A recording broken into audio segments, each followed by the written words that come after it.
Bienvenidos a este nuevo segmento del taller básico de electrocardiografía. Soy el doctor Sergio de la Rosa Cuevas, espero sea de mucha utilidad. De aquí en adelante a aprender cómo leer de manera adecuada un electrocardiograma.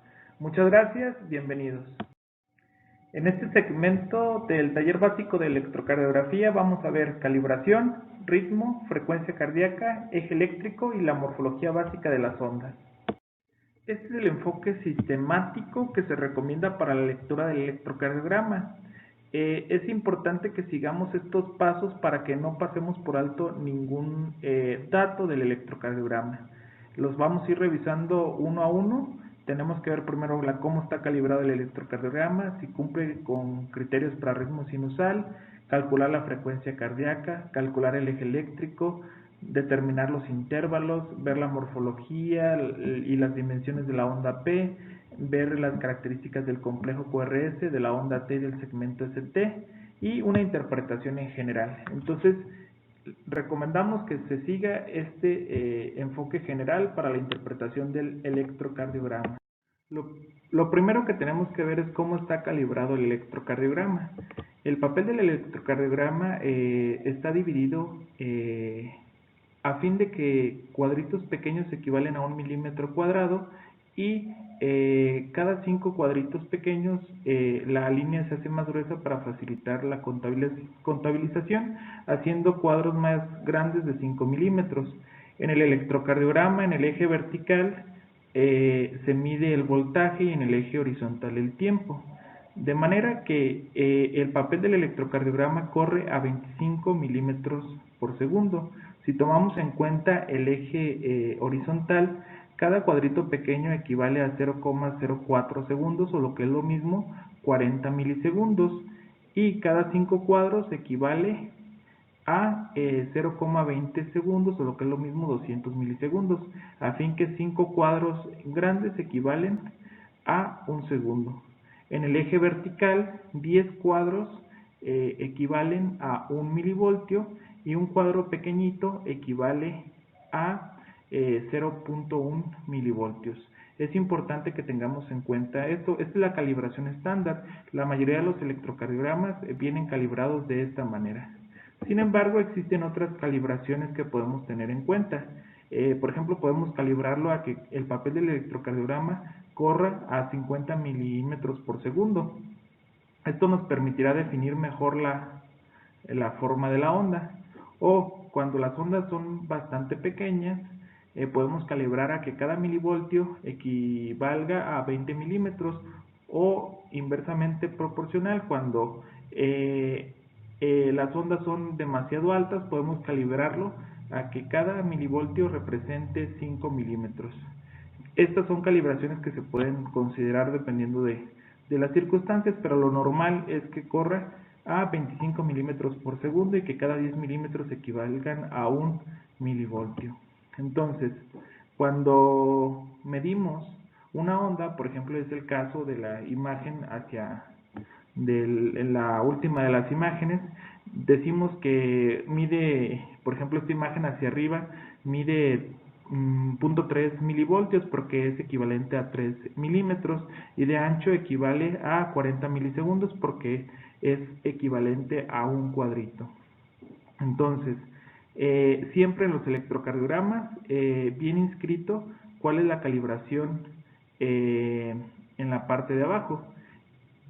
Bien importante que empecemos por leer cuál es la calibración porque en base a eso vamos a determinar los juicios con respecto al electrocardiograma. Por ejemplo, podemos decir que tiene una frecuencia cardíaca bastante baja, pero en realidad es que está calibrado a 50 milímetros por segundo. Por eso es importante que el primer paso en la lectura de un electrocardiograma es determinar cómo está calibrado. Hay que determinar si estamos ante la presencia de un ritmo sinusal. Vamos a describir cuáles son las características que se deben de cumplir para decir que se encuentra en un ritmo sinusal. Y si no se cumplen estas características o hay una desviación, estaremos ante la presencia de una arritmia. Primero, todos los complejos QRS están precedidos por una onda P y viceversa. Todas las ondas P deben de ir seguidas por un complejo QRS. A veces en determinadas derivaciones es difícil encontrar las ondas P porque son de pequeña magnitud, pero donde es más factible debido a la dirección del eje encontrar las ondas P es en la derivación de 2. Hay que buscar pues que todas las ondas P estén seguidas de complejos QRS y que todos los complejos QRS estén precedidos de ondas P para determinar que se trata de un ritmo sinusal. Ahí con flechas rojas señalamos las ondas P e inmediatamente posterior está el complejo QRS. Entonces se cumple el primer criterio para determinar que estamos ante la presencia de un ritmo sinusal. El siguiente criterio: las ondas P deben de ser positivas en las derivaciones D1, D2 y D3 y son negativas usualmente en ABR para determinar que es un ritmo sinusal. Si no se cumple el que sean negativas en ABR, estamos ante la presencia de transposición de los grandes cables. Y la siguiente, la frecuencia cardíaca debe de ser entre 60 y 100 latidos por minuto. Esa es la frecuencia de disparo del nodo sinoauricular. Puede haber el caso en que se cumplan todos los criterios para decir que es un ritmo sinusal, sin embargo la frecuencia cardíaca se encuentre debajo de 60, algunas literaturas dicen debajo de 50 y estamos ante la presencia de una bradicardia sinusal. Observamos la primera imagen en el trazo electrocardiográfico en la parte superior de la imagen, hay un ritmo sinusal porque ondas P están precedidas de complejos QRS con intervalos RR regulares y con una frecuencia cardíaca que más o menos es de, acuérdense, 300, 150, 175, está entre 100 y 75, entonces cumple el criterio de ritmo sinusal. Pasamos a otro ejemplo en el cual onda P que está antes que un complejo QRS, pero la frecuencia cardíaca está a menos de 50, entonces estamos ante la presencia de una bradicardia sinusal. Y la siguiente, onda P que precede complejo QRS con intervalos RR regulares, pero la frecuencia está arriba de 100, aquí estamos ante la presencia de una taquicardia sinusal. El último de los criterios que debemos de cumplir para que sea un ritmo sinusal es que los intervalos entre ondas R y R sean regulares. Entre complejo y complejo es la misma distancia. Eso lo veremos cuando veamos la nomenclatura de las ondas para determinar a qué se define como onda R.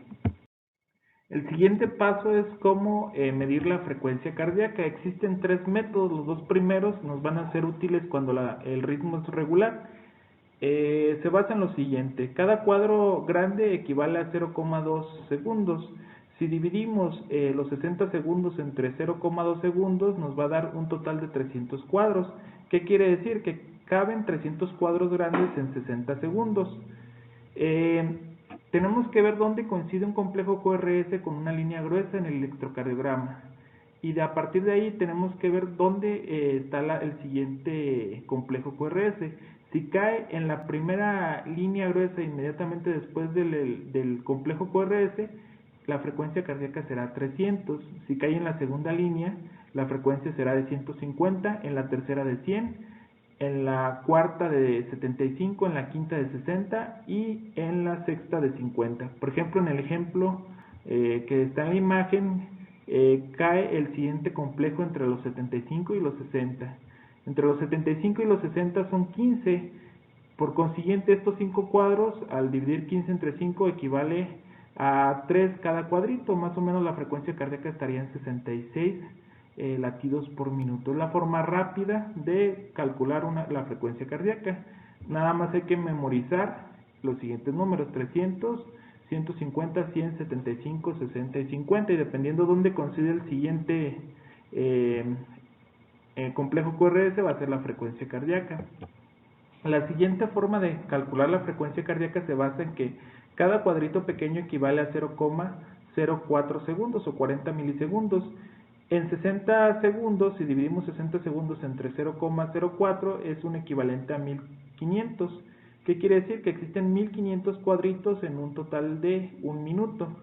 Sí, Lo que vamos a hacer es que vamos a ver cuándo un complejo QRS coincide con una línea gruesa y a partir de ahí vamos a medir cuántos cuadros pequeños. En el ejemplo de la imagen existen 23 milímetros entre ambos complejos QRS. Vamos a dividir el total de cuadritos 1500 entre el número de cuadritos entre intervalo QRS y intervalo QRS y nos va a dar un total de 65 latidos por minuto.